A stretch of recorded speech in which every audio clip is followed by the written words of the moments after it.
Hello everyone, आज मैं आपके लिए एक्सप्लेन करूंगी आइसली द गॉड्स का एपिसोड नंबर 9। तो जैसा कि लास्ट एपिसोड में हमने देखा था कि स्पेशल टीम के साथ फाइट करने के लिए इन सभी लोगों ने अपने यूनिक स्किल का यूज किया और इस तरह से हमें उनकी पावर्स का थोड़ा बहुत अंदाजा तो आ गया था। एंड फाइनली लिनक्यू ने माइकल की पावर का यूज करते हुए स्पेशल टीम के लीडर के मास्क को ब्रेक कर दिया।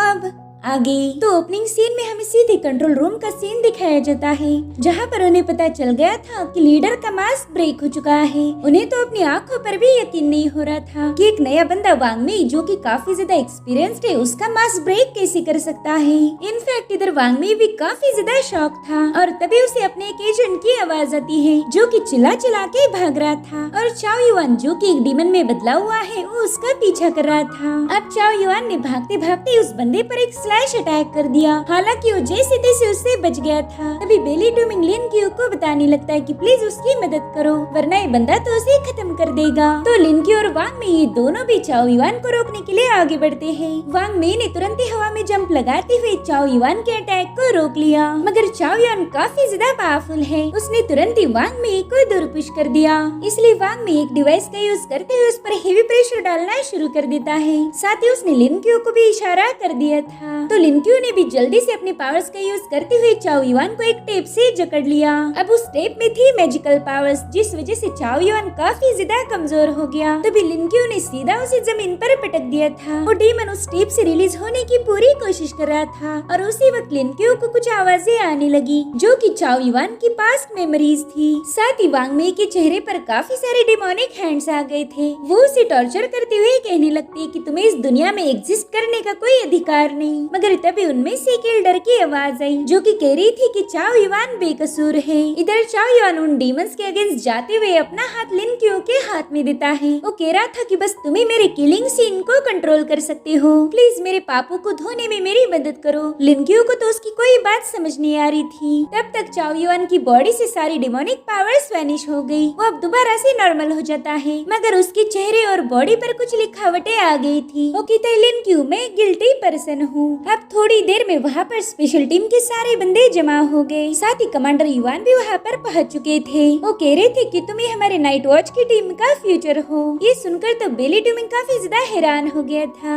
अब थोड़ी देर में ये लोग अपने ट्रेनिंग सेंटर को दोबारा से रिपेयर करने लगते हैं। वहाँ पर टूटी हुई चीजों को ये लोग अपने मैजिकल पावर से जोड़ रहे थे। अब एक लंबे और थकान भरे दिन के बाद इन सभी लोगों ने आराम किया। अगली सुबह इन लोगों के लिए काफी ज्यादा अहम होने वाली थी, क्योंकि आज ये लोग ऑफिशियली ट्रेनिंग सेंटर का हिस्सा बन चुके हैं। इधर कमांडर युआन वांग मी को शुक्रिया बोल रहे थे। वो कहते हैं कि तुम्हारी मदद से हमें काफी अच्छे नाइट वॉच पर रखने को मिल गए। जिस पर वांग मी कहते कोई बात नहीं। अब ये सुनकर कमांडर युआन ने इसे एक जोर से रख दी। वो कह रही थी कि मेरे सामने ज्यादा कूल मत बना करो। जब तुम ट्रेनिंग सेंटर में नए आए थे तब तुम में जरा भर भी एग्रेशन नहीं था, मगर ये लोग तुम्हारे मुकाबले काफी ज्यादा गुस्से वाले हैं। जिस पर वांग मी कह रहा था कमांडर युआन, मुझ में एटलीस्ट थोड़ा तो बदलाव जरूर हुआ, लेकिन आप तो जैसे कि वैसे हो। और अब हमें पहले रात की कहानी दिखाई जाती है। वांग मी कह रहा था कि आपके सामने लिनक्यू ने मुकाबला जीत लिया था, मगर फिर भी आपने इस न्यूज को स्प्रेड नहीं होने दिया ताकि बाकी बचे हुए रिक्रूट्स आपके ऑर्डर को फॉलो कर पाए। जिस पर बेली डूमिंग कह रहा था कि हम तो ये मुकाबला जीत चुके हैं, मगर फिर भी आप हमें लूजर बनाना चाहते हो। साथ ही शेन किंग्सू भी कमांडर युआन के इस फैसले से काफी ज्यादा भड़क गया था। तभी मॉली कहने लगी कि लिनक्यू ने वांग मी के मास्क को ब्रेक कर दिया, इसलिए आज के बाद मैं लिनक्यू के ऑर्डर को फॉलो करूंगी। ये सुनकर बेली डूमिंग भी इसके लिए राजी हो गया। वो कह रहा था जैसा मॉली करेगी वैसा ही मैं करूंगा। और अब लिनक्यू कमांडर युआन से कहने लगा कि अगर हम मुकाबला जीत गए हैं तो फिर इस जीत को छुपाने की कोई जरूरत नहीं। शायद आपको ये लगता है कि हमारे मुकाबला जीतने की वजह से नए रिक्रूट्स आपके ऑर्डर को फॉलो नहीं करेंगे, लेकिन मैं आपसे प्रॉमिस करता हूँ कि ऐसा बिल्कुल नहीं होगा। सभी न्यू रिक्रूट्स आपके ऑर्डर को फॉलो करेंगे, और अगर वो ऐसा नहीं करते तो फिर वो नाइट वॉच बनने के लायक नहीं। और अब हमें दोबारा से प्रेजेंट टाइम की कहानी दिखाई जाती है। वो कह रही थी कि हर साल यहाँ पर नए नए नौजवान आते हैं और हमें सबकी पर्सनालिटीज को हैंडल करना पड़ता है, लेकिन मुझ पर ऐसा वक्त आता ही नहीं। अगर तुम ये मुकाबला जीत जाते। जिसके बाद उन्होंने वांग मी को एक और चमाट मार दी।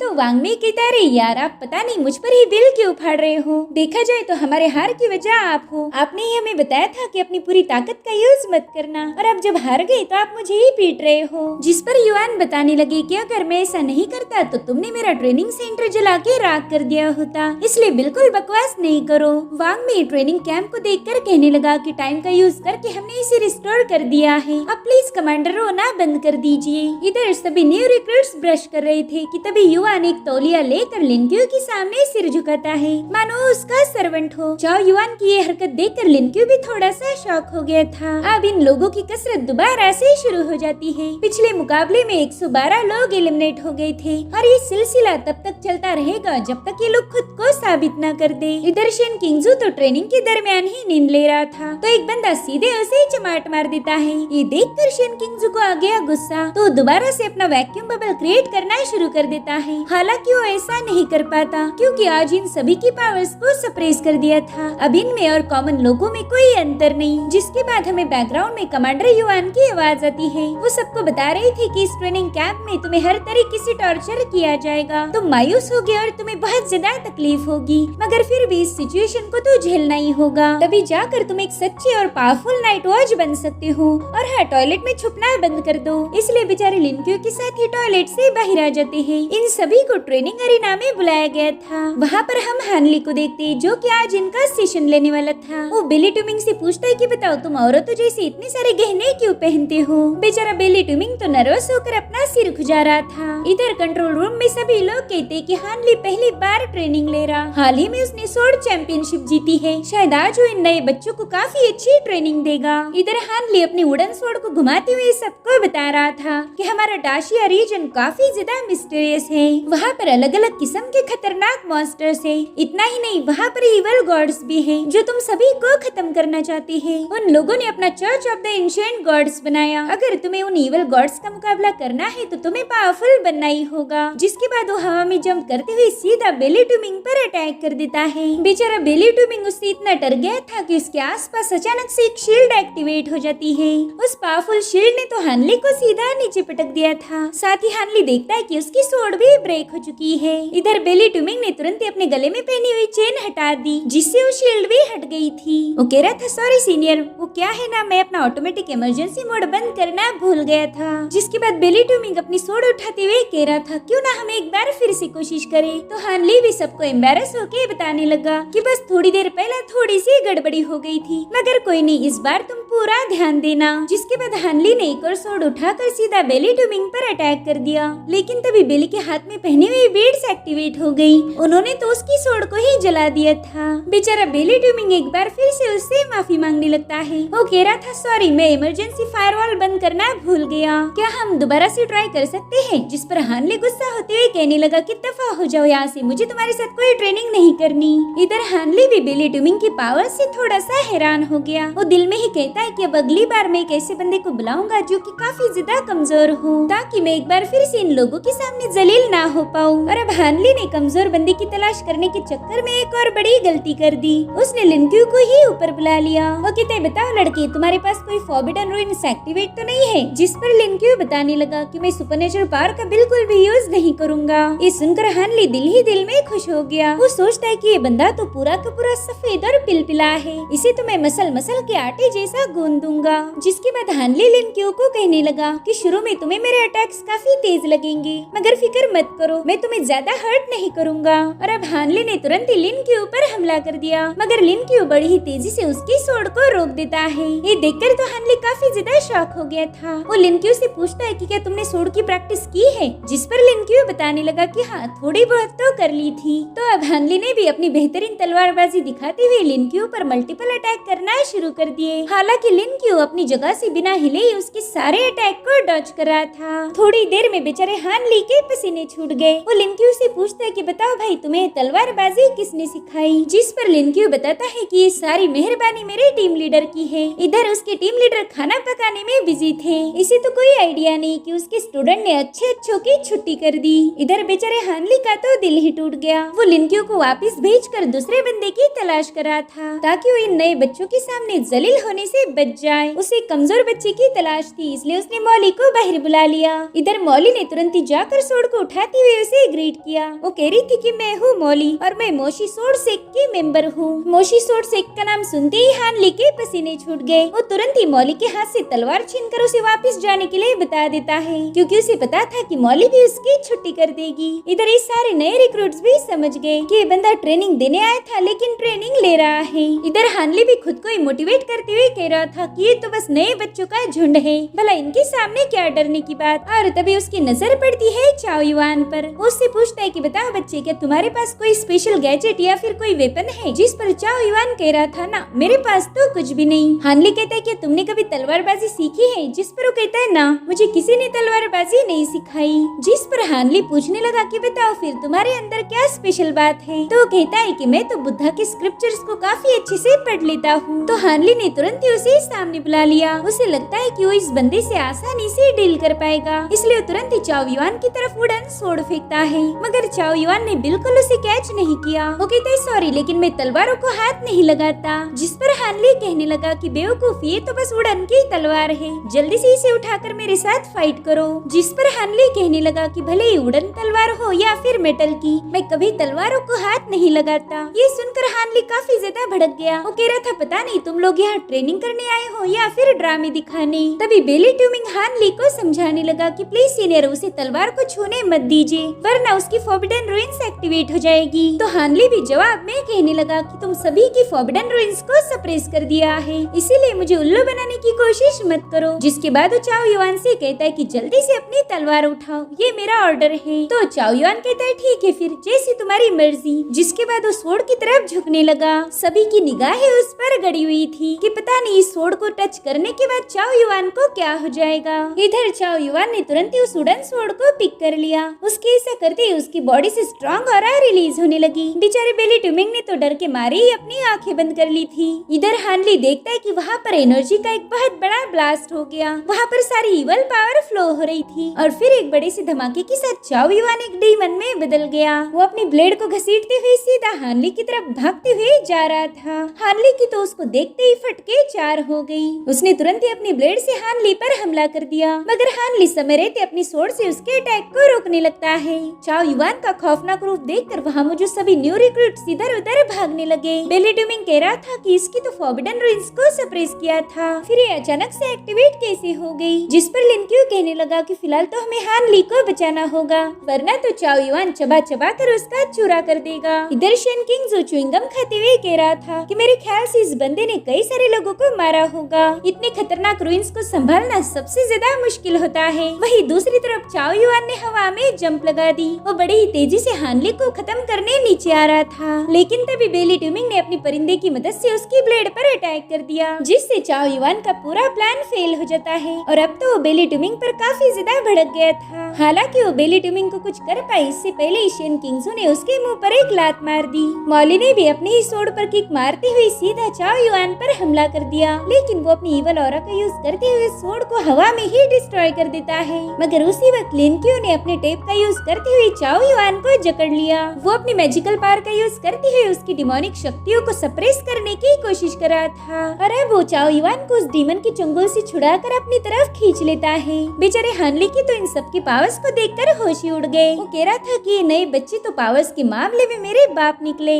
अब अगले सीन में सभी न्यू रिक्रूट्स खाना खाने पहुंच गए। वहाँ पर बहुत ही बेकार सा खाना था, जिसे देखकर इन सभी का मूड खराब हो जाता है। मगर मॉली बता रही थी कि खाना तो मेरे सोड सेक से काफी ज्यादा अच्छा है, इसलिए मैं तो पेट भर खाऊंगी। इधर लिनक्यू को एक अचार का टुकड़ा मिल गया था। अब इस खाने में तो बस खाने लायक वो अचार था, मगर वो भी ज्यादा क्वांटिटी में अवेलेबल नहीं था, इसलिए चाओ युआन तुरंत अपने अचार की कटोरी उठाकर सीधा लिनक्यू के पास चला जाता है। उसके सामने सिर झुकाते हुए कह रहा था कि मेरा अचार आपका है, आप इसे खा लो। लिनक्यू तो ये सब देखकर शॉक था। बेली ट्यूमिंग उससे पूछता है चाओ युआन, क्या तुम्हें अचार पसंद नहीं? वो कहता है ना, मुझे तो अचार बहुत पसंद है, लेकिन लिनक्यू के पास अचार नहीं, इसलिए मैं मेरा सारा अचार उसे खिलाऊंगा। लिनक्यू कहते शायद मैंने तुम्हारी पावर को सील किया था और इसी वजह से तुम मेरी मदद करना चाहती हो। तो कहता ना, ऐसी बात बिल्कुल नहीं। दरअसल मेरे मास्टर जिन चान ने मुझे बताया था कि इस दुनिया में बस एक ही शख्स है जो कि मेरे पापों को मिटा सकेगा, और उसे हम यागामी बोलते आए हैं। तो बेली हॉन्ग लिनक्यू से कहते हैं भाई मेरे ख्याल से इस इसकी आगामी तुम हो। अब लिन क्यू चाओ युआन से उसके पापू के बारे में पूछ रहा था, जिस पर चाओ युआन कहता है कि मैं तो मेरे पापू के बारे में तुम्हें अकेले में ही बता सकता हूँ। और तभी कैंटीन का डोर ओपन हो गया। वहाँ पर स्पेशल टीम की एंट्री हो गई थी और हम देख पाते हैं कि उन सभी लोगों ने खुद होके ही अपने मास्क उतार दिए। लिन क्यू की तो नजरें बस वांग मेई पर थी और ये दोनों भी एक दूसरे को घूरने लगते हैं। हम देख पाते हैं कि स्पेशल टीम के लिए एक अलग से टेबल लगाया गया था, साथ ही इनका खाना भी इन्हीं के जैसा स्पेशल है। वांग में लिन क्यू को भी अपने साथ खाना खाने के लिए बुला लेता है, लेकिन लिन क्यू कह रहा था कि मैं यहाँ खाना खाने नहीं आया, मुझे तो बस एक सवाल का जवाब पूछना था। उसी दिवांग में इसे कहने लगा कि बताओ तुम एक गॉड के डिवाइन एजेंट कैसे बन गए और तुम्हारा गॉड कौन सा है। तो वांग में लिन क्यू को टच करके उसे अपनी मेमोरीज शो करने लगता है। वो बता रहा था कि लगभग 8 या 9 साल हो गए होंगे, मैं रात के समय स्कूल से घर जा रहा था और तभी एक बहुत बड़ा ट्रक मुझे कुचलने के लिए आ गया। मैं उसके नीचे मरने वाला था, मगर वो ट्रक अचानक से रुक गया। वहाँ पर सब कुछ थम सा गया था और फिर वहाँ पर बादल घिरने लगे। मेरे सामने गॉड ऑफ टाइम अचानक से प्रकट हो गए थे। उन्होंने मेरी उंगली को टच करते हुए मुझे अपनी पावर्स दे दी। उन्होंने मेरे साथ एक कॉन्ट्रैक्ट किया था, मगर उनकी शक्तियों की एक कीमत है। मुझे उनके लिए टाका मघारा से एक स्पेशल चीज लानी होगी। दरअसल जापानीज माइथोलॉजी में टाका मघारा को गॉड्स का घर कहा जाता है, जिस पर लिन क्यू पूछने लगा कि क्या वाकई ये टाका मघारा एग्जिस्ट करता है। तो वांग में जवाब देता है कि अगर गॉड ऑफ टाइम एग्जिस्ट करते हैं तो वो भी करता ही होगा, मगर मैं अभी भी उस टेम्पल को ढूंढ नहीं पाया। वैसे तुम्हारे गॉड माइकल को तुमसे क्या चाहिए। जिस पर लिन क्यू बताता है कि उन्होंने मुझे कुछ नहीं बोला, उन्होंने तो बस मेरी तरफ देखा और मुझे उनकी पावर्स मिल गई। वांग में कह रहा था कि माइकल सबसे पावरफुल गॉड है, कई सारे इवल लोग उनकी पावर्स को हासिल करना चाहते हैं, इसलिए लिन क्यू तुम्हें ज्यादा संभाल कर रहना होगा। लिन क्यू समझ गया था कि ये church of the ancient gods के लोगों के बारे में बात कर रहा होगा। वो बता रहा था कि लिन क्यू अगर तुम गलती से भी उनके हाथ लग गए तो तुम्हें खुद के साथ ज्वाइन करवाने की कोशिश करेंगे और अगर तुमने मना किया तो तुम्हारी सारी डिवाइन पावर को छीन लेंगे। तुम्हें हमेशा के लिए ट्रैप किया जाएगा। उन लोगों ने मुझ पर लगातार 4 बार अटैक किया था, मगर फिर भी मैं उनकी चुंगल से बच गया। ये सब सुनकर तो लिन क्यू काफी ज्यादा शॉक हो गया था। वांग में कहने लगा लेकिन अब मैं एंशिएंट चर्च के लोगों से नहीं डरता, क्योंकि मेरे पास भरोसेमंद टीम है जो कि हर मुसीबत में मेरा साथ देगी। ये सुनकर तो उसके साथियों ने उल्टियाँ करना शुरू कर दिया। वो कह रही थी प्लीज खाना खाते वक्त इमोशनल टॉर्चर मत किया करो, वो क्या है ना हमें वोमिटिंग हो जाती है। लिन क्यू को तो उनकी बातों से काफी ज्यादा हंसी आ रही थी। वांग में कहते हैं लिन क्यू तुम्हारे साथ भी ऐसा ही होगा। ट्रेनिंग कैंप में तुम्हारे कई सारे जिगरी दोस्त बनेंगे जो कि आगे आने वाली हर एक मुसीबत में तुम्हें सपोर्ट करेंगे, तो जाकर अच्छे दोस्त बनाओ। लिन क्यू भी ये सब सोचकर अपने साथियों की तरफ देखने लगता है, लेकिन तभी अचानक से वो सभी लोग बेहोश होने लगे।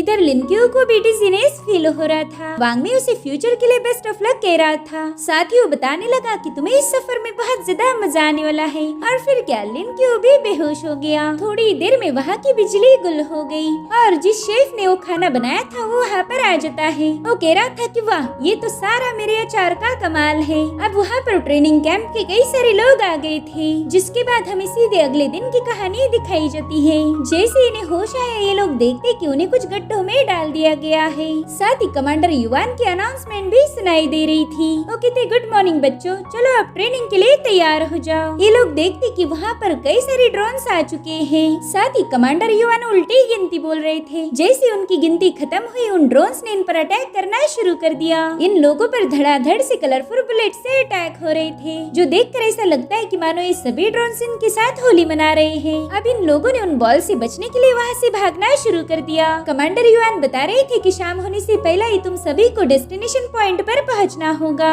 मगर ये इतना आसान नहीं होगा क्योंकि हमने इसके कुछ रूल सेटअप किए हैं। सो सबसे पहला रूल ये है कि तुम्हें ट्रेनिंग स्टार्ट होने के 3 घंटे के बाद ड्रोन के अटैक से बचना होगा और ये काम बस तुम भाग के ही कर सकते हो। तुम्हें ज्यादा से ज्यादा ड्रोन से दूर रहना होगा। साथ ही तुम लोग फॉरबिडन रूइंस की कोई भी पावर यूज नहीं कर सकते। इस माउंटेन में तुम बस अपनी फिजिकल स्ट्रेंथ पर ही सर्वाइव कर पाओगे। इधर बेचारा बेली डूमिंग भागते भागते मुंह के बल गिर गया। वहीं दूसरी तरफ लिन क्यू भी ड्रोन से बचता जा रहा था। वो देखता है कि कुछ ड्रोन उसके एकदम करीब आ चुके हैं। वही सेम हालत बेली डूमिंग की थी। एक ड्रोन उसके काफी करीब आकर उसके साथ होली खेलने के लिए तैयार था, लेकिन सही समय पर मॉली वहाँ पर पहुँच गई। वो बेली डूमिंग को घसीटते हुए वहाँ से ले जाने लगती है। साथ ही कमांडर युआन बता रहे थे कि तुम सभी के यूनिफॉर्म में 35 किलोग्राम वजन डाल दिया है, तो तुम्हें इस वजन को लेके ही भागना होगा। अगर तुम में से किसी ने भी इस वजन को कम करने की कोशिश की तो एलिमिनेट हो जाए। जाएगा। इधर चाओ युआन एक जगह रुक कर लिन क्यू को ढूंढ रहा था, तभी उसके सामने एक बंदा आ जाता है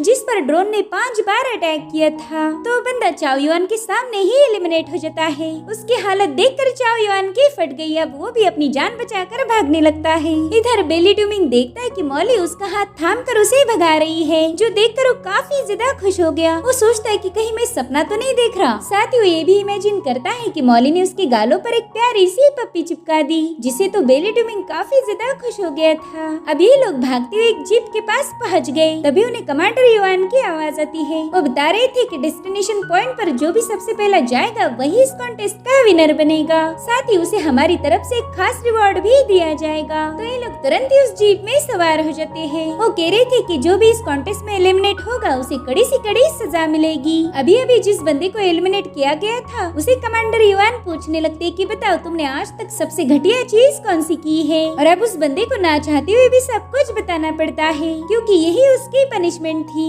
उसके कन्फेशन को माउंटेन में मौजूद सभी लोग सुन रहे थे। वो बंदा कहता है कि जब मैं 7 साल का था तब मैंने अपने मुंह में लाइट ठूस दिया था और वो लाइट ऐसा फंसा कि मुझे उसे बाहर ही निकालने को नहीं आया। और उसी वक्त मेरी क्रश मेरे सामने से गुजर गई, तो उसे देखते ही मैंने अपना मुंह बंद कर लिया, मगर फिर भी मेरा मुंह बंद नहीं हो रहा था और बेचारी वो बंदी मेरे से डर के भाग गई। तब से लेकर आज तक उस बंदे ने मेरी तरफ मुड़ के भी नहीं देखा। इधर मॉली भी उसकी सारी बातें सुन रही थी, लेकिन बेली ट्यूमिंग तो बस उसे घूरने में लगा हुआ है। वही दूसरी तरफ वो एलिमिनेटेड बंदा बता रहा था कि उस बल्ब लाइट को निकालने के लिए डॉक्टर ने मेरी छाती पर पाँव रखा और फिर पूरी ताकत लगा के उसे बाहर खींच लिया। उसकी बातों से बाकी के सारे कंटेस्टेंट हंसने लगे, जिस पर कमांडर युआन बताते हैं कि तुम ज्यादा हंसो नहीं, अगर तुम एलिमिनेट हो गई तो तुम्हारे साथ भी यही होगा। अगर ऐसे जलील होने से बचना है तो अपना बेस्ट दो। वैसे गुड लक रिक्रूट्स। और इसी के साथ एपिसोड यहीं पर एंड हो जाता है। गाइज आज का एपिसोड आपको कैसा लगा मुझे कमेंट करके जरूर बताना। Thank you so much for watching. Bye bye, take care.